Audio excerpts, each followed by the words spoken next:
আসসালামু আলাইকুম ওয়া রাহমাতুল্লাহ। 7টি কাজ মানুষের জীবনকে ধ্বংস ও বরবাদ করে দেয়। একবার হযরত আলী রাদিয়াল্লাহু তাআলা আনহুর নিকট এক ব্যক্তি এসে জিজ্ঞাসা করলেন, হে আলী, আমি দুনিয়া ও আখিরাতে সফল হতে চাই। আমার জীবনে যেন কোনো সমস্যা না থাকে। আমি দুনিয়ার যে কোনো জায়গায় যাই, আমাকে যেন সকলেই সম্মান করে। আমি যেখানে যাই না কেন, লোকেরা যখন আমার দিকে তাকাবে, তখন আমি চাই যেন তাদের চোখে আমার প্রতি স্নেহ, ভালোবাসা এবং সহানুভূতি থাকুক। আপনি আমাকে বলে দিন, এই জীবনে আমি কি আমল করলে দুনিয়ায় একজন সম্মানিত মানুষ হতে পারবো, এবং আমি যাতে এই দুনিয়ার বুকে সব ধরনের বিপদ আপদ থেকে মুক্ত থাকতে পারি, আমি যাতে সুখে শান্তিতে জীবন কাটাতে পারি। হযরত আলী রাদিয়াল্লাহু তাআলা আনহু সেই ব্যক্তিকে বললেন, হে আগন্তুক, যদি তুমি সত্যি চাও যে তুমি দুনিয়া এবং আখিরাতে সফল হবে এবং যে কেউ তোমার দিকে তাকাবে তার হৃদয়ে যেন তোমার জন্য মহাব্বত এবং ভালোবাসার সৃষ্টি হয়, তাহলে আমি তোমাকে কিছু উপদেশ দেব। যদি তুমি সেইগুলো মানতে পারো তাহলে তুমি সফল হবে। আমি আজ তোমাকে 7টি উপদেশ দেব। প্রিয় দর্শক, আজকের ভিডিওতে আমরা সেই 7টি জিনিস নিয়ে আলোচনা করব। আপনারাও সকলে চেষ্টা করবেন জীবনে এই 7টি কাজ থেকে দূরে থাকতে, যেই 7 কাজের ব্যাপারে হযরত আলী রাদিয়াল্লাহু তাআলা আনহু নিষেধাজ্ঞা দিয়েছেন। যদি আপনারা এই 7 কাজ করেন, তাহলে আপনারা নিজেদের জীবনের যে ধ্বংস ডেকে আনবেন তার জন্য কেবলমাত্র আপনারাই দায়ী থাকবেন। সর্বপ্রথম যে কাজটির ব্যাপারে হযরত আলী রাদিয়াল্লাহু তাআলা আনহু এই ব্যক্তিকে সাবধান করেছিলেন, তা হচ্ছে জীবনে ভুল করেও কখনো নিজের পিতামাতার সঙ্গে বেয়াদবি আচরণ না করা। হযরত আলী বলেন, হে আমার ভাই, যদি তুমি চাও যে দুনিয়া আখেরাতে সম্মান লাভ করবে, সর্বপ্রথম শর্ত হচ্ছে কুসমিন কালেও ভুলেও কখনো তুমি দুনিয়ার বুকে কোনো পরিস্থিতিতেই তোমার পিতামাতার সাথে খারাপ আচরণ করবে না। মনে রাখবে, এখানে যদি বিচ্যুতি হয় তাহলে দুনিয়া থেকেও তোমার রিজিক উঠে যাবে, আখেরাতেও তোমার জন্য ভয়ঙ্কর শাস্তি রয়েছে। দর্শক, বাবা মা আল্লাহর পক্ষ থেকে মানুষের জন্য রহমত ও বরকত স্বরূপ। যারা নিজেদের সন্তানকে অনেক কষ্ট করে লালন পালন করে, সন্তানদেরকে আদর যত্ন বড় করে, কিন্তু যখনই সন্তান পিতামাতার মুখের উপর অসম্মান করে কথা বলে, তখন সেই মুহূর্তটা পিতামাতার জন্য কতটা যন্ত্রণার, কতটা বেদনার হয় সেটা আপনারা নিজেরাই অনুমান করুন। একবার ভাবুন, আপনি গর্ভে থাকতে যখন লাথি মারতেন মায়ের পেটে, তখন মা খুশিতে আত্মহারা হতো, আপনার অস্তিত্বের জানান তাকে খুশি করত। আর সেই সন্তান বড় হয়ে যখন মায়ের অন্তরে লাথির মতো আঘাত দেয় কথা দিয়ে, সেই আঘাত কতটা যন্ত্রণার। হযরত আলী বলেন, কখনোই পিতামাতার সাথে কঠোর আচরণ করবেন না। আপনার পিতামাতা যদি আপনার উপর জুলুম করে, আপনার সাথে বড় ধরনের অন্যায় করে, হতে পারে শয়তানের প্ররোচনা থেকে কেউই মুক্ত নয়, তাই এমন ঘটনা কদাচিৎ ঘটেও যেতে পারে। সেই ক্ষেত্রে ধৈর্য অবলম্বন করুন, চুপ থাকুন, বলতে হলে বিনয়ের সাথে বলুন, তাতেও কাজ না হলে ধৈর্য অবলম্বন করুন, কিন্তু কখনোই নিজে থেকে সীমা লঙ্ঘন করতে যাবেন না, তাদেরকে আঘাত দিতে যাবেন না। আল্লাহ তাআলা বলেন, আমি আমার পক্ষ হতে মাকে যে বিশেষ নিয়ামত দিয়েছি, সেটা হচ্ছে আমি একজন মায়ের হৃদয়ে সন্তানের জন্য ভালোবাসাকে 70 গুণ বৃদ্ধি করে দিয়েছি পিতার থেকেও। ফেরেশতারা মা সৃষ্টির পরে আল্লাহকে প্রশ্ন করেছিলেন, এই মায়ের মধ্যে হে আল্লাহ আপনি বিশেষ কী দান করেছেন? তখন আল্লাহ তাআলা উত্তরে বলেছিলেন যে আমি মায়ের মধ্যে বাবা থেকে 70 গুণ বেশি ভালোবাসা দান করে দিয়েছি। মায়ের মমতা এত সুন্দর জিনিস যে এই মমতা থেকে বঞ্চিত হলে পৃথিবীতে আর কিছুই যেন মানুষের পাওয়া হয় না। আল্লাহর কাছে দোয়া করি, আল্লাহ তাআলা যেন আমাদের পিতা মাতার অনুগত সন্তান হিসাবে কবুল করেন, এবং কখনোই যেন দুনিয়ার সুখ সমৃদ্ধি পাওয়ার অন্যতম শর্ত পিতামাতার সাথে সদাচরণ করা, এক্ষেত্রে যেন আমরা বিচ্যুত না হই, এক্ষেত্রে যেন আমরা ধৈর্যের পরীক্ষা দিতে পারি। আল্লাহু আকবার। দর্শক, দ্বিতীয় যে বিষয়টি হযরত আলী রাদিয়াল্লাহু তাআলা আনহু সেই ব্যক্তিকে নিষেধ করেছিলেন, তা হলো কখনোই কোনোভাবে কারো উপর জুলুম করবেন না। কোনো মানুষের প্রতি জুলুম করা যাবে না, সে দরিদ্র হোক, মধ্যবিত্ত হোক, এমনকি উচ্চবিত্ত হোক। সুযোগ পেলে যেমন কোনো ধনী ব্যক্তিকেও আপনার জুলুম করা উচিত না, একইভাবে অসহায় নিরীহ মানুষের উপর জুলুম করলে সেই গুনাহ কয়েক গুণ বেশি হয়। জালিম ব্যক্তির উপর আল্লাহ তাআলার আযাব অবধারিত হয়ে যায়। আল্লাহ তাআলা মানুষকে ছাড় দিয়ে রেখেছেন। আমরা যদি ইতিহাসের দিকে তাকাই, আমরা দেখতে পাই ফেরাউনের ইতিহাস, নমরুদের ইতিহাস, আবু জাহেলের ইতিহাস, উতবা এবং সাইবার ইতিহাস। আপনি পৃথিবীর ইতিহাসে যে কোনো জালিম ব্যক্তির ইতিহাস যদি দেখেন, যারা অন্যের প্রতি জুলুম করেছিল, আমরা দেখতে পাই তাদের পরিণতি কিন্তু ভালো হয়নি। তাদেরকে আল্লাহ তাআলা তাদের জুলুমের জন্য যে শাস্তি দিয়েছেন তা নিতান্তই কঠোর ছিল।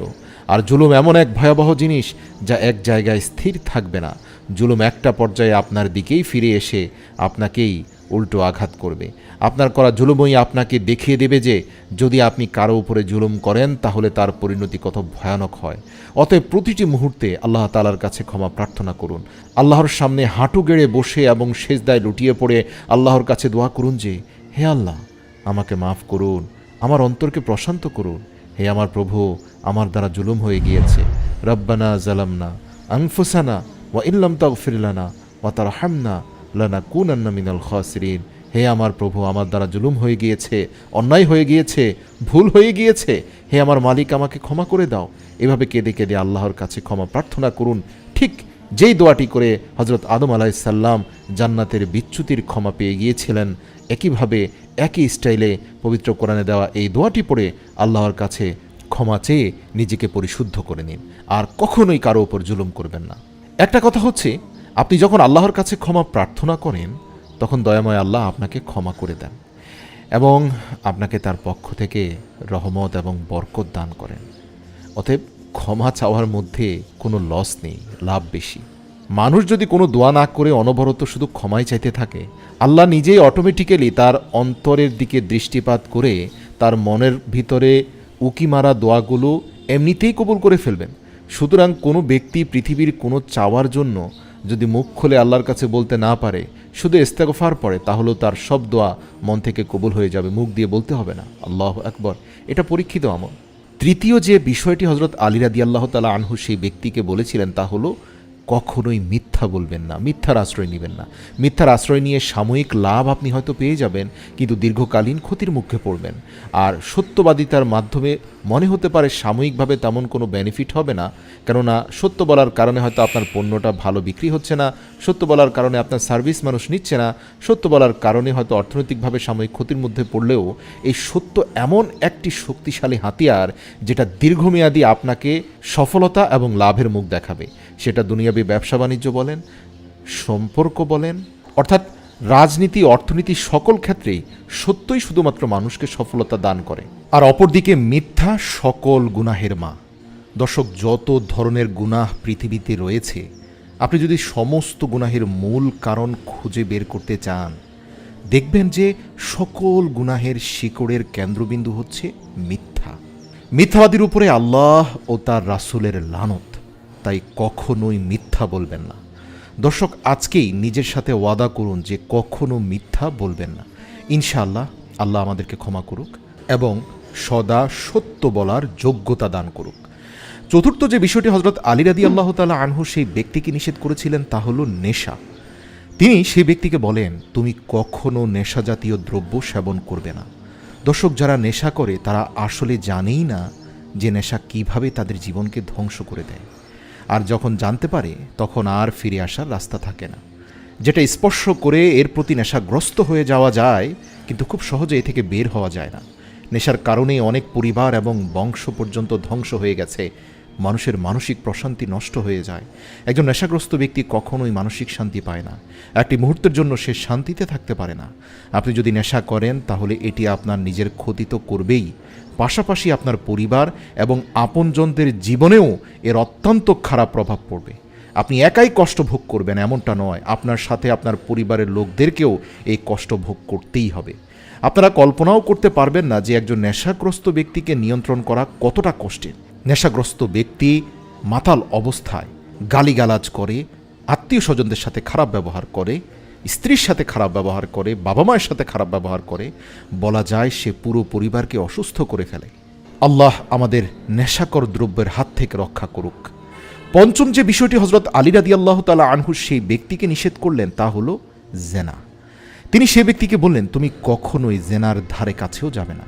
আস্তাগফিরুল্লাহ। দর্শক, আজকে যদি হজরত আলী রাদিয়াল্লাহু তাআলা আনহুর খেলাফতের সময়কাল হতো, আজকে যদি হজরত ওমর রাদিয়াল্লাহু তাআলা আনহুর খেলাফতের সময়কাল হতো, আজকে যদি হজরত উসমান গনি রাদিয়াল্লাহু তাআলা আনহুর খেলাফতের সময়কাল হতো, আজকে যদি সেই মুহাম্মদুর রাসূলুল্লাহর যুগ হতো, তাহলে বর্তমানে আমাদের সমাজের সমস্ত প্রাপ্তবয়স্ক যুবক যুবতীদের বিয়েকে অত্যন্ত সহজ করে দেওয়া হতো।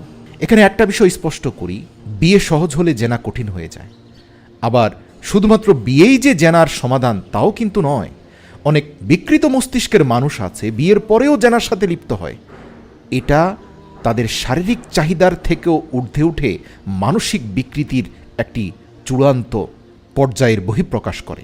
এই জাতীয় মস্তিষ্ক বিকৃত মানুষ যারা বিয়ের পরেও নিজেদের জেনার হাত থেকে রক্ষা করতে পারে না, তাদের জন্য ইসলামিক বিধান হচ্ছে মৃত্যুদণ্ড। কিন্তু আমভাবে সমাজে যে সকল যুবক যুবতীরা জিনাহের দিকে লিপ্ত হচ্ছে, এদের 90% জন্যই দায়ী হচ্ছে সঠিক সময়ে যুবতী বয়সে তাদের বিয়ের ব্যবস্থাকে কঠিন করে তোলা। ইসলামী শাসনতন্ত্রে দেখা গিয়েছে যে প্রাপ্তবয়স্কদের বিয়েটা যদি সহজ হয়ে যায়, এক্ষেত্রে জেনার হার অনেকাংশেই লোপ পায়, এমনকি 90% নিয়ন্ত্রণ করা যায়। আর বিয়েকে কঠিন করা হয়েছে যৌতুকের মতো নোংরা সংস্কৃতির দ্বারা, বিয়েকে কঠিন করা হয়েছে অত্যাধিক মূল্যের মহারানার মতো কঠিন ব্যবস্থা, বিয়েকে কঠিন করা হয়েছে অনইসলামিক কিছু আচার অনুষ্ঠানের উঁচু খরচাপাতি, যা অনেক যুবকদের পক্ষেই অর্জন করা কঠিন হয়ে দাঁড়িয়েছে। যদি কনে পক্ষ এবং পাত্রপক্ষ উভয়ে এক এবং অদ্বিতীয় আল্লাহকে খুশি করার জন্য বিয়ের ব্যাপারে সদিচ্ছা পোষণ করে, তাহলে যুবক যুবতীদের বিয়ে অত্যন্ত সহজ হয়ে যায়। আল্লাহু আকবার। আরেকটা বিষয় জানিয়ে রাখি, জিনা হচ্ছে মানুষের রিজিকের জন্য সবচেয়ে বড় ধ্বংসের কারণ। আপনি জেনে অবাক হবেন, এ পৃথিবীতে জিনাখোর ব্যক্তি কখনোই সচ্ছলতার মুখ দেখতে পারে না। এদের জীবনের কোনো না কোনো এক পর্যায়ে দারিদ্রতা গ্রাস করে ফেলে, এতে কোনো সন্দেহ নেই। এমনকি জিনাগ্রস্ত ব্যক্তি মারাত্মক পেরেশানির মধ্যে থাকে, মানসিক অশান্তি তার ভেতরে কুড়ে কুড়ে খায়, রাতে ঘুমোতে পারে না, কোনো কাজকর্ম করতে পারে না। এই অশ্লীলতা তাকে ভিতর থেকে ধ্বংস করে দেয়। আল্লাহ আপনি আমাদের যুবকদেরকে, আমাদেরকে জেনার হাত থেকে রক্ষা করুন, আমিন। এরপর ষষ্ঠ যে বিষয়টি হজরত আলী রাদিয়াল্লাহু তাআলা আনহু সে ব্যক্তিকে নিষেধ করলেন তা হলো অহংকার। তিনি সে ব্যক্তিকে বললেন, তুমি কখনোই অহংকার করবে না, কেননা অহংকার শুধুমাত্র ওই এক সত্তাকে মানায় যিনি হচ্ছেন আল্লাহ সুবহানাহু ওয়া তাআলা। ছোট বড় অসংখ্য গল্প কাহিনীতে এবং ইতিহাস থেকে একটা বিষয় বারবার প্রমাণিত হয়েছে যে অহংকার পতনের মূল কারণ। অহংকার যে করবে তার কোনো ভবিষ্যৎ নেই। হয়তো আল্লাহ তাআলা আপনাকে অনেক নিয়ামত দান করেছেন, তিনি আপনাকে অনেক সফলতা দিয়েছেন, যেমনটা হয়তো আপনার চাইতে অনেক বেশি মেধাবী এবং জ্ঞানী গুণী ব্যক্তিরা পায়নি। এটা আল্লাহর দয়া, তিনি আপনাকে পছন্দ করে আপনার প্রতি দয়া করেছেন, আপনাকে অনেক নিয়ামত দান করেছেন। কিন্তু আপনি যদি এটাকে নিজের অহংকারের বিষয়বস্তু বানিয়ে ফেলেন, আল্লাহর দেয়া নিয়ামত পেয়ে অন্ধ হয়ে যান, মানুষের প্রতি দাম্ভিকতা প্রদর্শন করেন, তাহলে মনে রাখবেন যা আল্লাহ আপনাকে দিয়েছেন তা নেওয়ার জন্য আল্লাহর একদিনেরও বেশি সময় লাগবে না। বরং সবসময় মন থেকে বলুন, হে আল্লাহ, কিছুই অর্জন করার ক্ষমতা নেই, আপনি দয়াময় মেহেরবান, করুণা করে আমাকে দিয়েছেন, তাই আমি পেয়েছি। সর্বদা আমাকে শুকরগুজারদের অন্তর্ভুক্ত করুন। এভাবে আল্লাহ পাকের কাছে দোয়া করবেন অহংকার মুক্ত থাকার জন্য। বলবেন, আল্লাহ আপনি না দিলে কিছুই পেতাম না, দয়া করে আমাকে অহংকার মুক্ত করুন। মনে রাখবেন, অহংকার এমন একটি ভাইরাস, এমন একটি অগ্নিকুণ্ড, যা যে নিজে ধারণ করবে সে নিজেই জ্বলে পড়ে ছারখার হবে, অন্য কারো কোনো ক্ষতি হবে না। হিংসা এবং অহংকার এই দুটির ক্ষেত্রে এটা প্রযোজ্য। আপনার মধ্যে যদি থাকে তাহলে অগ্নিকুণ্ড আপনি ধারণ করলেন। ভালো হয় এগুলো ফেলে দিন, অন্যকে উঠিয়ে নিলে সেও পড়ে যাবে। তাই অহংকার আপনার মধ্যে যেমন থাকা উচিত না, হিংসে আপনার মধ্যে যেমন থাকা উচিত না, একইভাবে আপনার পরিবারের কারো মধ্যেও থাকা উচিত না। কারণ যে এটা ধারণ করবে সেই জ্বলে পড়ে ছাই হবে। সপ্তম এবং সর্বশেষ যে উপদেশটি হজরত আলী রাদিয়াল্লাহু তাআলা আনহু সেই ব্যক্তিকে দিয়েছিলেন তা হলো হারাম উপার্জন। তিনি সেই ব্যক্তিকে বললেন, তুমি কখনোই হারাম পথে অর্থ উপার্জন করবে না, হারাম খাবে না। কেননা মানুষরা হারাম উপার্জন করে, হারাম খায়, হারাম টাকার কাপড় পরিধান করে, আর দেখবে যে এই সকল মানুষরাই জীবনে নানান ধরনের অশান্তিতে পড়ে। সন্তানেরা সুসন্তান হয় না, পরিবারে এবং আত্মীয়দের মাঝে সেই ব্যক্তি কারো কাছে সম্মান পায় না, এমনকি মানুষেরা তার চেহারা পর্যন্ত দেখতে পছন্দ করে না। তাহলে এই সম্পদের কী মূল্য আছে? দর্শক, সম্পদের লোভ অত্যন্ত খারাপ। মানুষ মারা যায় কিন্তু তার সম্পদের লোভ কখনো কমে না।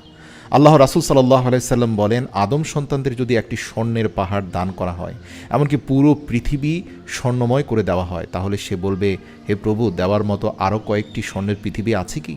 মনে রাখবে, মাটি ছাড়া আদমের পেট কোনো কিছুতেই তৃপ্ত হয় না।